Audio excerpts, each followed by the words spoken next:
Hey guys, Maewtt here, and today I came up with an Undertale theory. This theory is on how the 6 humans that came before Frisk and after Chara died. Now, if you haven't played Undertale and want to, please do not watch this video as it contains spoilers and you probably won't get half of what I'm saying anyways. Now that that's out of the way, let's get to the theory. So as you know, after Chara and before Frisk, 6 human children fell into the underground and they all died. Their items appear roughly around the spots where they died, meaning that the light blue soul died in the ruins, the orange died in Snowden, blue and purple died in the waterfall, green died in Hotland, and yellow died in the core. But the question I'm here to answer is, how did they die? Were they killed by monsters? Was there an accident? Well, let's find out. We'll start by ruling out certain deaths. We can safely assume that Flowey, Toriel, Papyrus, and Mettaton killed none of the humans, because Flowey and Mettaton will have taken their souls for themselves, and Toriel and Papyrus are too kind and caring to actually kill anybody.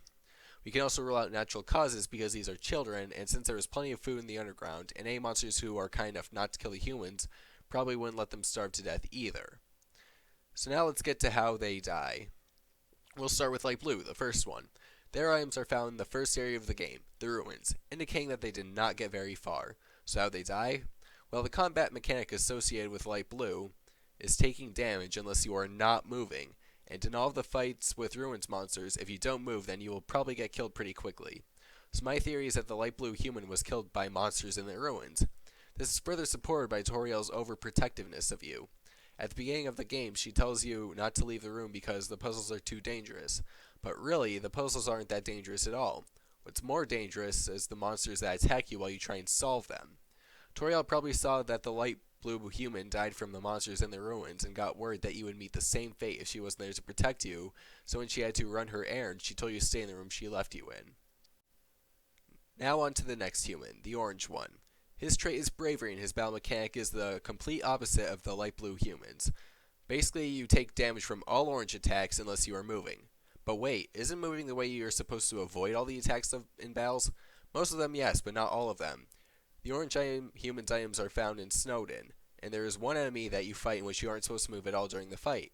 That's right, I'm talking about Doggo. Doggo's attacks are completely unavoidable unless you don't move at all, and if this guy was always moving around, then he would get killed pretty quickly.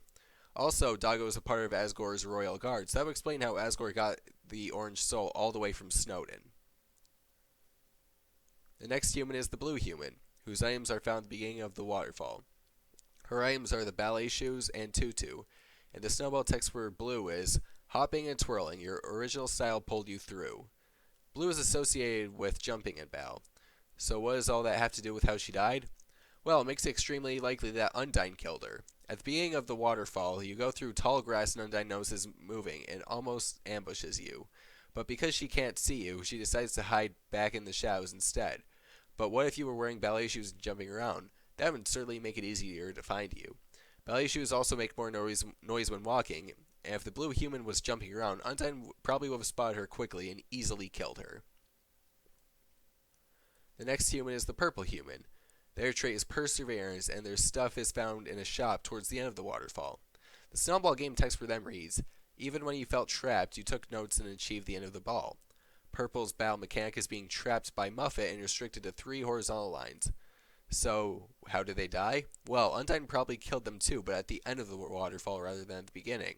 Specifically, at the part where the room gets dark and the Echo Flower tells you to turn around. When you turn around, the room gets light again, and Undyne is there. She has you trapped against the wall, and she goes to kill you, only to be stopped by Monster Kid. Perhaps the purple human was in the same situation, only without the Monster Kid to save them, thus allowing Undyne to easily kill them. The next human is the green human. They died in the Hotland. Before we get to how they died, though, let's talk about how they got past Undyne. After all, she's killed the last 2 humans, so getting past her is no easy task. Green's combat mechanic is shield mode, where you have a spear that you use to shield yourself from the spears that Undyne throws at you. So Green probably got past Undyne by using one of Undyne's spears as a shield. But how did they get one of Undyne's spears? Simple. Undyne likes challenges to prove how tough she is. When you fight her, if you purposely get hit by her first 2 attacks, she'll say, look, I gave you a spear to block the bullets with. And if you get hit on purpose 2 more times, she'll say, I want this to be a fair fight. I thought if I beat you like this, it'd truly show how strong monsters can be. So after killing 2 humans with ease, Undyne probably wanted a fair fight to prove her strength. She gave the green human a spear, and using it, they were able to block Undyne's attacks and get away from her. Now it's how they died in the Hotland. Green's trait is kindness, so they probably spared all the monsters they encountered, but there is one monster who doesn't take kindly to kindness. Antagonism. I probably butchered the pronunciation of that. But in order to spare antagonism, or however I'm supposed to pronounce that, you have to pick on it. Since the green human is kind, they probably wouldn't pick on it or kill it, resulting in the battle lasting forever until antagonism eventually killed the green human. Finally, the last human, the yellow human, the one who died in the core. Just like with the green human, we will discuss how they got past Undyne. Like with the green human, Undyne probably was willing to give the yellow human a spear so that they could have a fair fight. However, the yellow human had something much better than a spear. The yellow human's items are an empty gun and a cowboy hat. But who says the gun was always empty? Well, if the gun had bullets in it, but the yellow human shot Undyne, it would not only explain how the yellow human got past her, but how Undyne got her eye injury. We know that the yellow human is a good shot because the snowball text for him is, "Your surefire accuracy put an end to the mayhem of the ball." How did Undyne survive a shot to the eye, though? Probably through determination. I know it sounds impossible, but think about it like this. On the genocide route, she takes over 20,000 damage from one attack by you, and through determination, rather than die, she only gets a lot stronger and proceeds to survive several more hits that do over 1,000 damage each. Now on to how the human died. While a gun is certainly a powerful weapon, there is one major flaw with it. It can only hold 6 bullets. We know one was used on Undyne, so the other 5 were probably used to get the yellow human out of other sticky situations. So when they ran out of bullets, it pretty much became dead weight along with the cowboy hat.